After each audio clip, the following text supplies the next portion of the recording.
ఇతని ప్రవర్తన ఎందుకో కొంచెం తేడాగా ఉందండి, అనుమానంగా.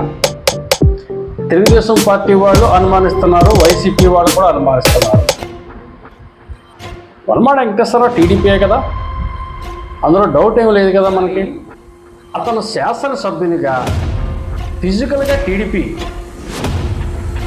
పసుపు చొక్క పసుపు కొండ అంతా బాగానే ఉంది.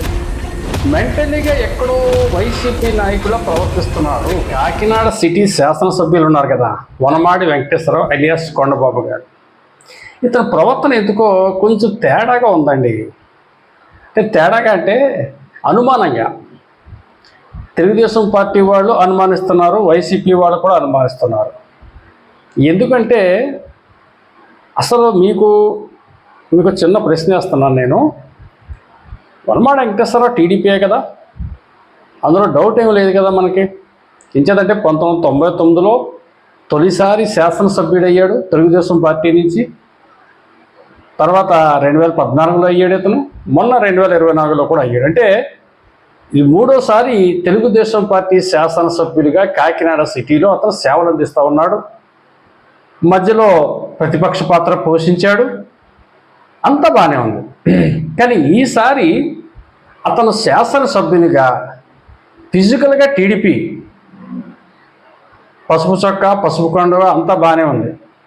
మెంటలీగా ఎక్కడో వైసీపీ నాయకులా ప్రవర్తిస్తున్నాడు. ఇది కాకినాడ సిటీ ప్రజల్లో ఉన్నటువంటి పెద్ద డౌట్.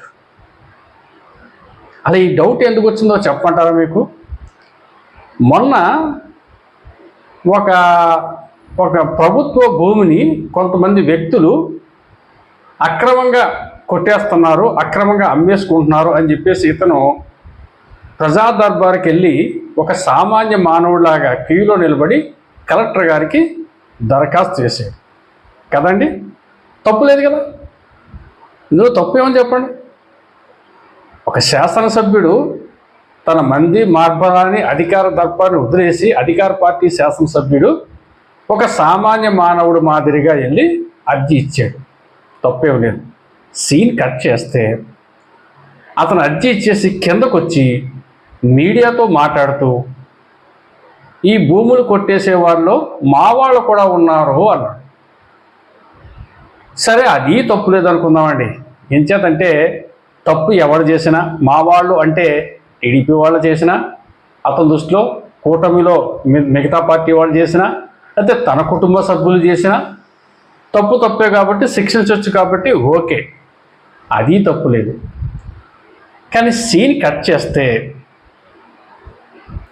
అసలు ఒక శాసనసభ్యుడు, అధికార పార్టీ శాసనసభ్యుడు అయ్యుండి భూములు కాజేస్తున్నారు అనే విషయాన్ని ఇంతలా ఫోకస్ చేయటం ఎందుకు? Very simple. కలెక్టర్ గారికి ఫోన్ చేస్తాడు, ఇతను ఆ సైట్కి వెళ్ళిపోతాడు, అవసరమైతే కలెక్టర్ గారిని అక్కడ రమ్మంటాడు, ఎస్పీని రమ్మంటాడు, అక్రమార్కులు ఎవరో అక్కడ విషయం తెలియజేసుకుంటాడు, అతని మీద చర్యలు తీసుకుంటాడు, ఈ భూమి యథావిధిగా ప్రభుత్వానికి అప్పచెప్పేస్తాడు, ఫినిష్. డైరెక్ట్గా పోరాడతాడు కదా. ఆ భూమిని కాజేసి కూడా వైసీపీ వాడైతే టీడీపీ వాడైనా కానీ మరి ఏ ఎమ్మెల్యేని ఇదే కదా చేసేది. తప్పు చేసేవాడిని డైరెక్ట్గా శిక్షిస్తూ ఉన్నారు, డైరెక్ట్గా పోరాటం చేస్తూ ఉన్నారు. ఈ దొంగతీరుడు లేదు. అసలు ఎందుకు ఇలా చేసేడు ఇతను, ఎందుకు ఇలా ప్రవర్తిస్తున్నాడో అది అర్థం అవ్వట్లేదు. పోనీ అమాయకుడా? కాదు. రాజకీయంగా అనుభవం లేనోడా? కాదు. రెండూ కాదు, అన్నీ తెలుసు. అనర్గళంగా మీడియా ముందు మాట్లాడతాడు, మీడియా ముందు ఎక్స్పోజ్ అవుతాడు. పోనీ ఇదేమన్నా పబ్లిసిటీ స్టంటా అంటే దీనివల్ల అతనికి పబ్లిసిటీ కాదు కదా, ఉన్న పేరు పోద్ది. అయితే మీరు చివరిదాకా ఈ వీడియో చూస్తే మీకు చిన్న ట్విస్ట్ ఉంటుంది, మీకు చివరిలో తెలుస్తుంది ఆ ట్విస్ట్ అనేది. అసలు విషయంలోకి వెళ్దాం. ఇప్పటికే సుత్తు ఎక్కువ ఎంత అనుకుంటాను బహుశా. విషయంలోకి వెళ్తే అక్కడ కాకినాడ సిటీ పరిధిలో ఓ ప్రాంతంలో కొన్ని ఎకరాల భూమిని కొంతమంది అక్రమార్కులు అన్యాయంగా ప్రభుత్వ భూమిని కొట్టేస్తున్నారు అని చెప్పేసి ఇతను గ్రీవెన్స్కి వెళ్ళి దరఖాస్తు ఇచ్చాడు. కలెక్టర్ అమ్మకి ఆ దరఖాస్తు ఇచ్చాడు. ఇక్కడ లేడీ కలెక్టర్ ఎవరైతే ఉన్నారో ఆవిడ కలెక్టర్ గారికి దరఖాస్తు ఇచ్చి తన కిందకు వచ్చి మీడియాతో మాట్లాడుతూ ఈ వ్యవహారంలో మా వాళ్ళు కూడా ఉన్నారు అని చెప్పేసి వెళ్ళిపోయాడు అక్కడి నుంచి. అక్కడ అంటుకుందండి మా వాళ్ళంటే ఎవరు అని చెప్పేసి రకరకాల పైగా ఇతర గ్రీవెన్స్ ఇవ్వడం ఏంటి, అధికార పార్టీ ఎమ్మెల్యే ఉండి అని చెప్పేసి సిటీ అంతా కూడా ఈ విషయం పెద్ద చర్చ జరుగుతున్న సమయంలో అనేక ఛానల్స్లో కూడా ఈ వార్త వచ్చింది. అయితే అసలు ఇది ఏం జరిగింది అని మేము ఎంక్వైరీ చేస్తే మాకు తెలిసిన సమాచారం, మీకు తెలుసు కదా, ఇక్కడ అపోజిషన్ ఎవరు, చంద్రశేఖర్ రెడ్డి. చంద్రశేఖర్ రెడ్డి గారి పేరు చెప్తే టక్కన మనకు గుర్తొచ్చేది ఏంటి, రేషన్ మాఫియా, లేకపోతే డ్రగ్స్ మాఫియా, ఇంకా ఇల్లీగల్ బిజినెస్లు ఏదైతే ఉన్నాయో ఇవన్నీ చంద్రశేఖర్ రెడ్డి గారి చుట్టూ తిరుగుతున్నట్లుగా ఒక ముఖ చిత్రం ఒకటి మనకు కనపడుతుంది. మరి అందులో మరి ఇతని ఇన్వాల్వ్మెంట్ డైరెక్ట్గా ఉండొచ్చు, ఇండైరెక్ట్గా ఉండొచ్చు, లేదా అసలు లేకపోతే అది వేరే విషయం. కాకపోతే మరి ఇతను అనేటప్పటికీ జనరల్గా మనకి అవన్నీ కూడా చుట్టూ ఆ మీడియా ఆ ట్యాక్స్ ఇతనికి యాడ్ చేసినాయి కాబట్టి సో ఇతను ఆ మాఫియాకి లీడర్గా ఒక గుర్తింపు పొందాడు. అయితే ఇక్కడ ఏం జరుగుతుందంటే పార్టీ మారింది, ప్రభుత్వం మారింది, శాసనసభ్యుడు మారినా కానీ పెత్తనం అతనే చేస్తున్నాడు అట. అతనికి సంబంధించిన వ్యక్తులే గతం నుంచి ఏదైతే ఇల్లీగల్ బిజినెస్లు చేస్తున్నారో, ప్రభుత్వ భూములు కాజేసే ప్రయత్నాలు చేస్తున్నారో, ఆ వ్యాపారం చేస్తున్నారో ఇప్పుడు కూడా అదే చేస్తున్నారట. ఎందుకు చేయాలి? ప్రభుత్వం మారింది కదా, ఎమ్మెల్యే గారు మారారు కదా, వాళ్ళ మీద కొరడా జులిపించాలి కదా, జులిపించట్లేదు ఇప్పుడు. దీంతో టీడీపీ వాళ్ళు గగ్గోలు మొదలుపెట్టారు. ఇది ఎక్కడో గొడవ, కష్టపడి మేము మిమ్మల్ని గెలిపించుకోవటం ఏంటి, ఫలితం వాళ్ళు పొందేయటం ఏంటి, అప్పటి నుంచి ఇప్పుడు దాకా వాళ్ళేనా రాజులు, వాళ్ళేనా పెత్తనం, మరి మేమైపోవాలని చెప్పేసి ఎమ్మెల్యే గారి ముందు వాళ్ళు ఏకరువు పెట్టారు. అయితే పెట్టినంత మాత్రం ఎమ్మెల్యే గారు వెళ్ళిపోయి వాళ్ళు తీసేసే అంత ఇది ఆయనతో లేదు. వీళ్ళు చెప్పింది వినేసి వదిలేస్తున్నాడు. ఎందుకంటే అర్థం అవ్వట్లేదు.